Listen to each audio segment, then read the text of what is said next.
आज हम बात करेंगे आप लोगों से कार्बनिक रसायन की कुछ आधारभूत सिद्धांत तथा तकनीकें। तो यह चैप्टर जो है कार्बनिक रसायन के दृष्टिकोण से बहुत ही ज़्यादा महत्वपूर्ण है। चलिए, तो कार्बनिक रसायन की सबसे पहले बात करेंगे कार्बनिक यौगिक। जो है एक वैज्ञानिक है, जिनका वैज्ञानिक या रासायनिक इन्होंने जो है कहा था कि किसी भी कार्बनिक जो है यौगिक का संश्लेषण प्रयोगशाला में संभव नहीं है। कार्बनिक यौगिक का निर्माण सिर्फ शरीर के अंदर हो सकता है, शारीरिक क्रियाओं के अंदर हो सकता है। इसको जो है प्रयोगशाला में नहीं बनाया जा सकता, इसे जड़ शक्ति सिद्धांत कहा जाता है। तो इन्हीं के से थे वोहलर ने सर्वप्रथम प्रयोगशाला में यूरिया का निर्माण किया और इनके सिद्धांत का खंडन किया। मतलब कार्बनिक यौगिक को प्रयोगशाला में बनाया जा सकता है, वोहलर ने हमें बताया। तो कार्बनिक यौगिक को हम लोग डिवाइड करते हैं दो पार्ट में। एक को बोला जाता है खुली श्रृंखला यौगिक, खुली श्रृंखला यौगिक,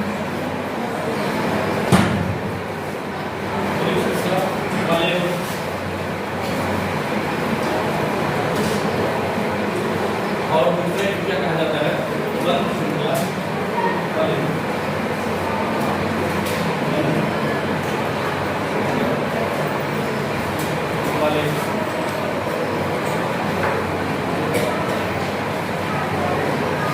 खुली श्रृंखला वाले यौगिक को हम लोग एलिफैटिक यौगिक बोलते हैं।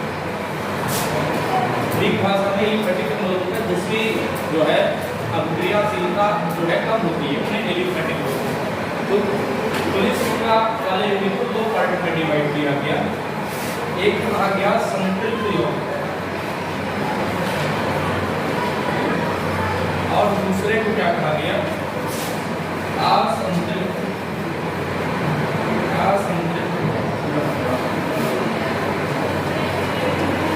संतृप्त यौगिक का मतलब होता है, संतृप्त यौगिक को एक पार्ट में डिवाइड किया गया, पहले कहा गया एल्केन, और असंतृप्त यौगिक को दो पार्ट में डिवाइड किया गया।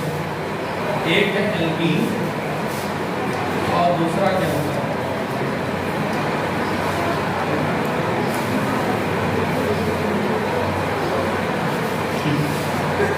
बात करते हैं बंद श्रृंखला वाले यौगिक को दो पार्ट में डिवाइड किया गया। एक होता है एरोमेटिक यौगिक और दूसरा एलिसाइक्लिक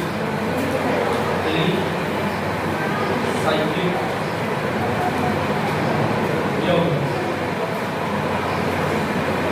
एरोमेटिक यौगिक को दो पार्ट में डिवाइड किया गया। एक समचक्रीय यौगिक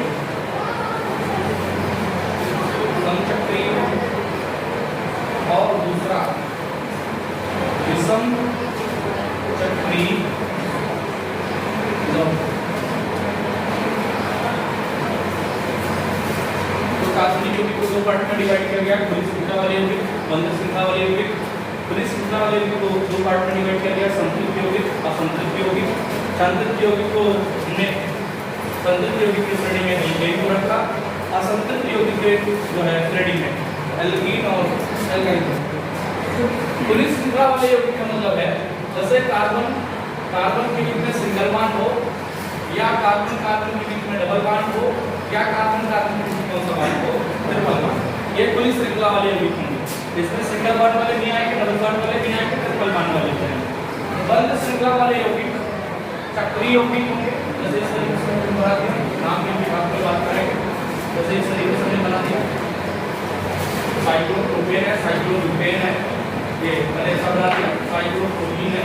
ये सब बंद श्रृंखला वाले यौगिक में आए। तो खुली श्रृंखला वाले यौगिक में कार्बन में सिंगल बॉन्ड, डबल बॉन्ड या ट्रिपल बॉन्ड होंगे। फिर बात करते हैं संतृप्त यौगिक क्या है। जब कार्बन की चारों संयोजकता, कार्बन की संयोजकता चार किसने बताया कभी? भोसले ने बताया। हाँ, तो जब कार्बन की चारों संयोजकता किसके द्वारा जुड़ी होगी? सिंगल बॉन्ड के द्वारा जुड़ी होगी। चारों संयोजकता किस बॉन्ड के द्वारा जुड़ी होगी? सिंगल बॉन्ड के द्वारा। तो इसे हम कौन सा यौगिक बोलेंगे? संतृप्त यौगिक। जैसे मैंने एक उदाहरण दे दिया CH4, इसका नाम तो सब जानते हैं, क्या नाम है? मेथेन। अगर आपको पूछ दिया जाए मेथेन कैसा यौगिक है, सारी बात खुली श्रृंखला वाले यौगिक के अंतर्गत आएगा। किस श्रृंखला वाले यौगिक के अंतर्गत आएगा? खुली श्रृंखला वाले यौगिक के अंतर्गत आएगा।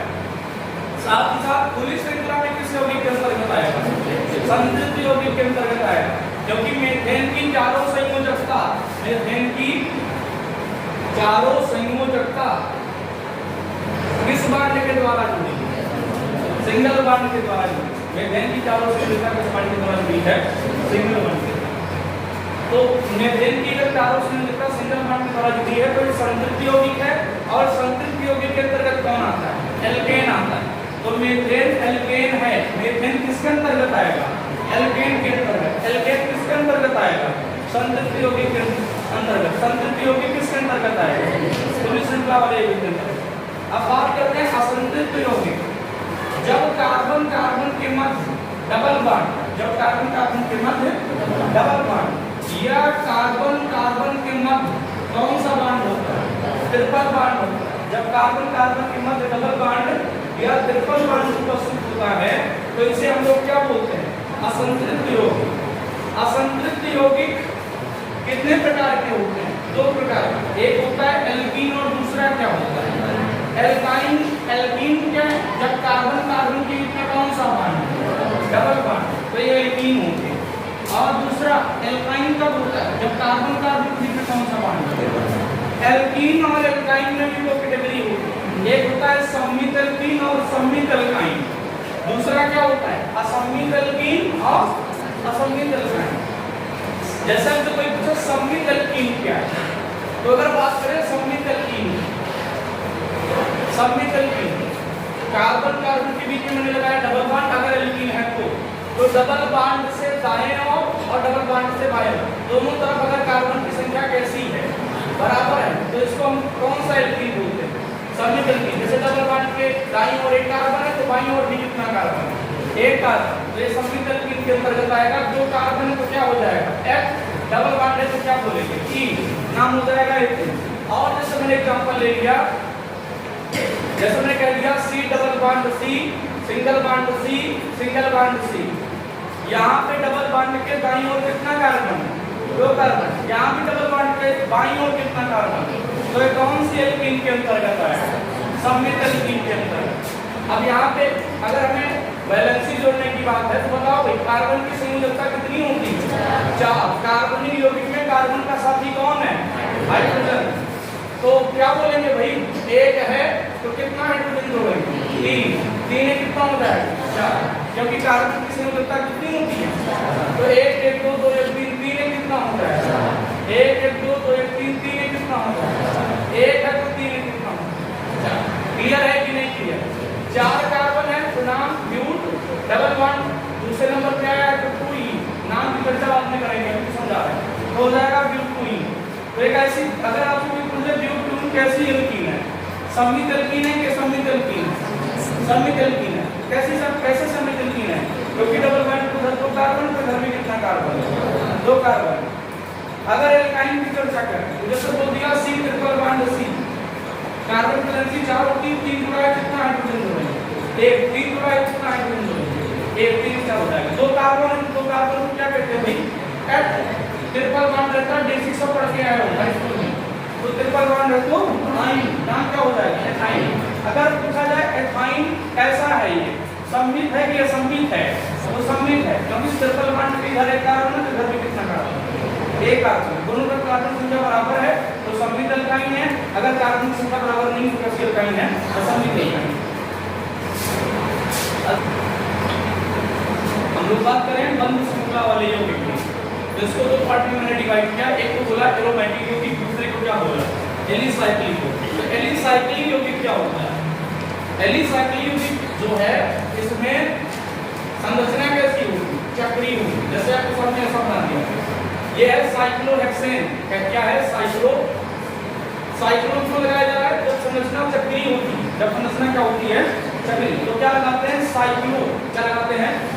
और 6 कार्बन है तो ये हो जाएगा हेक्स। और सब सिंगल बॉन्ड है, सब कार्बन कार्बन में कौन सा बॉन्ड है? तो सिंगल बॉन्ड होता है तो क्या होता है, एल्केन होता है। तो वो भी क्या गया, साइक्लोहेक्सेन। साइक्लोहेक्सेन जो है ये कैसा यौगिक कहलाएगा, एलिसाइक्लिक यौगिक कहलाएगा। तो एलिसाइक्लिक यौगिक में संरचना हमारी कैसी होनी चाहिए, चक्रीय होनी चाहिए। जैसे मैंने कुछ ऐसा बना दिया, क्या नाम है भाई, पहली बात तो संरचना चक्रीय है, तुम लोग क्या लगाएंगे, साइक्लो, क्या लगाएंगे, साइक्लो। और चक्रीय है तो साइक्लो लगाया, 4 कार्बन तो 4 कार्बन की लगाते हैं ब्यूट। अभी आगे हम लोग सीखेंगे तो ब्यूट। और सब सिंगल बॉन्ड है तो क्या लगाएंगे, एन। तो जैसे साइक्लोहेक्सेन हो गया, साइक्लोब्यूटेन हो गया, ये सब किस यौगिक के अंतर्गत आएंगे, एलिसाइक्लिक यौगिक के अंतर्गत आएंगे। जैसे 3 कार्बन की मैंने रिंग बना दिया, तो 3 कार्बन में तो क्या लगाओगे, पहली बात तो जो है संरचना चक्रीय है तो साइक्लो। 3 कार्बन में तो क्या लगाओगे, प्रो। सब सिंगल बॉन्ड है तो क्या लगाओगे, एन। साइक्लोहेक्सेन हो गया, साइक्लोब्यूटेन हो गया, साइक्लोप्रोपेन हो गया, ये एलिसाइक्लिक यौगिक कहलाएंगे। मतलब संरचना बेसिक सी बात है कि इनकी संरचना कैसी होती है, चक्रीय होती है। चक्रीय संरचना होगी, कार्बन कार्बन के बीच में ज्यादातर कौन से बॉन्ड देखने को मिलेंगे, सिंगल बॉन्ड देखने को मिलेंगे। तो ये हो जाएगा एलिसाइक्लिक यौगिक। अब बात करते हैं एरोमेटिक कंपाउंड की। एरोमेटिक कंपाउंड की बात करते हैं, एरोमेटिक यौगिक की बात करते हैं। तो एरोमेटिक यौगिक तो पहचानने का कुछ तरीका है, उसको याद रखें। सबसे पहला तरीका क्या है कि अगर आप एरोमेटिक यौगिक पहचान रहे हो तो संरचना कैसी होनी चाहिए, चक्रीय संरचना होनी चाहिए। कैसी संरचना होनी चाहिए, चक्रीय संरचना होनी चाहिए, पहली बात। दूसरी बात, कॉन्जुगेशन होना चाहिए, या ऐसा बोल दो sp2 संकरण होना चाहिए। कौन सा संकरण होना चाहिए, sp2 संकरण। पूरे रिंग में, क्या बोल रहा हूं, रिंग में जितने भी कार्बन होंगे सारे कार्बन पे कौन सा संकरण होना चाहिए, sp2 संकरण होना चाहिए। कुछ लोग बोलेंगे प्लेनर स्पीसीज होना चाहिए, समतलीय संरचना होनी चाहिए। तो आपको पता है कि अगर sp2 संकरण है तो जो GS बनता है वो कैसा बनता है, समतलीय बनता है, प्लेनर बनता है ना।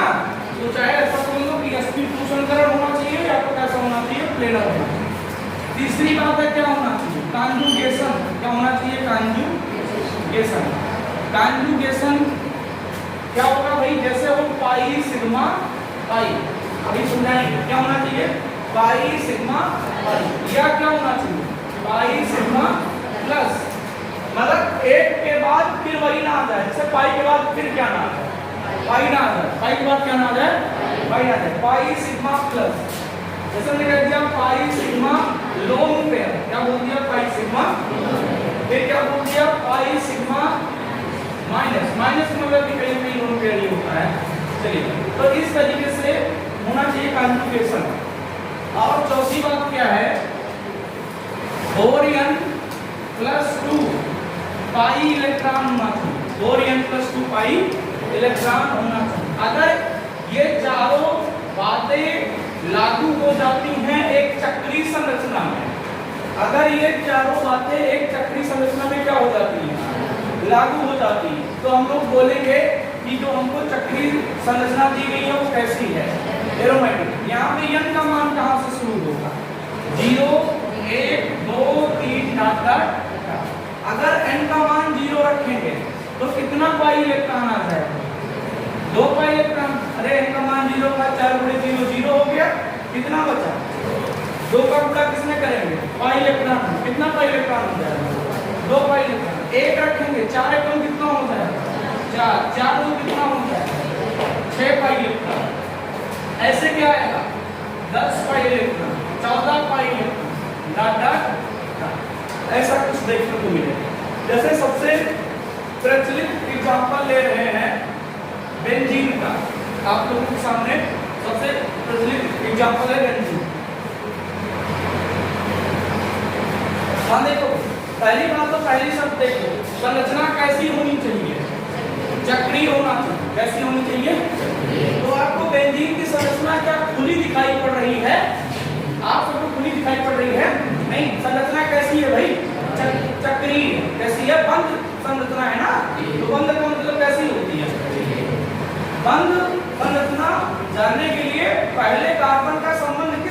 से होना चाहिए? अंतिम कार्बन से। पहले कार्बन का संबंध किस कार्बन से होना चाहिए? तो अगर गिनना चाहो तो ये पहला, दूसरा, तीसरा, चौथा, पांचवा, ये छठवां, मतलब ये पहला कार्बन है, ये कौन सा कार्बन? अंतिम कार्बन। दोनों एक दूसरे से सिंगल बॉन्ड के द्वारा जुड़ा है कि नहीं जुड़ा है? तो पहला कार्बन जब अंतिम कार्बन से जुड़ा होगा तो कैसी संरचना होगी? चक्रीय संरचना। तो बात नहीं कि ये चक्रीय संरचना है। दूसरा, हमने कहा था कि पूरे रिंग में जितने भी कार्बन है सब पे कौन सा संकरण होना चाहिए? sp2 संकरण। आप लोगों को संकरण बताया गया है कि संकरण बताने में सिर्फ किस बॉन्ड की भूमिका होती है?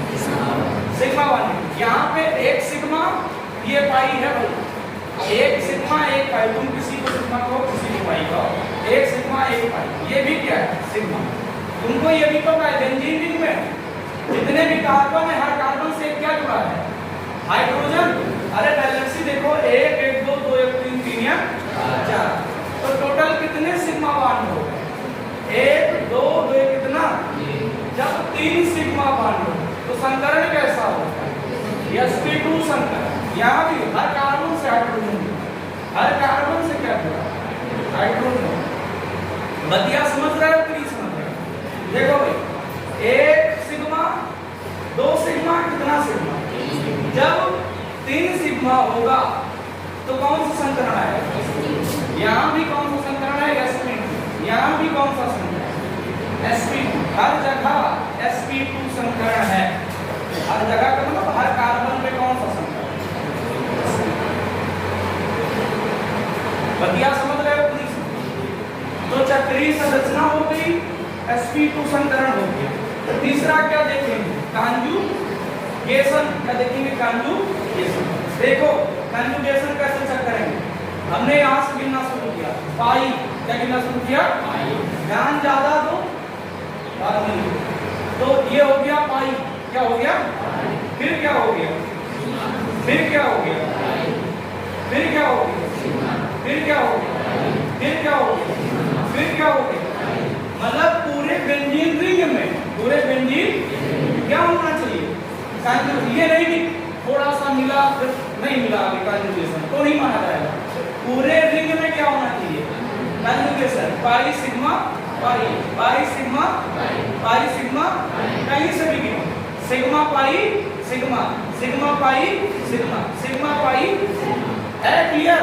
तो इसमें क्या है? कांजुगेशन भी। क्या है? कांजुगेशन भी। कौन सा कांजुगेशन है? Pi sigma pi.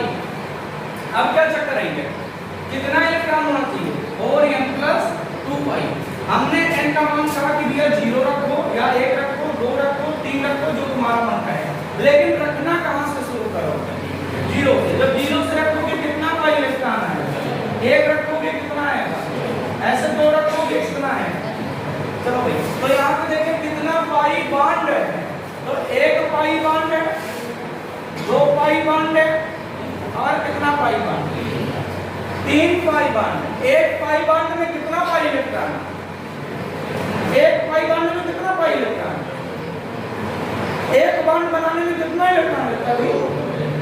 तो 1 पाई बॉन्ड में कितना इलेक्ट्रॉन? तो 3 पाई बॉन्ड में कितना? तो यहाँ पे 6 पाई इलेक्ट्रॉन है कि नहीं है? क्योंकि 3 पाई बॉन्ड है और 1 पाई बॉन्ड में कितना इलेक्ट्रॉन? 2 होता है। तो 3 पाई बॉन्ड में कितना हो जाएगा? बताओ, 6 हो जाएगा कि नहीं हो जाएगा? तो बताओ चारों शब्द पूर्ण हो रही कि नहीं हो रही? मतलब कि जो आकृति है जिसको आप बेंजीन बोला करते हैं, ये क्या है? एरोमेटिक यौगिक। कैसा यौगिक है?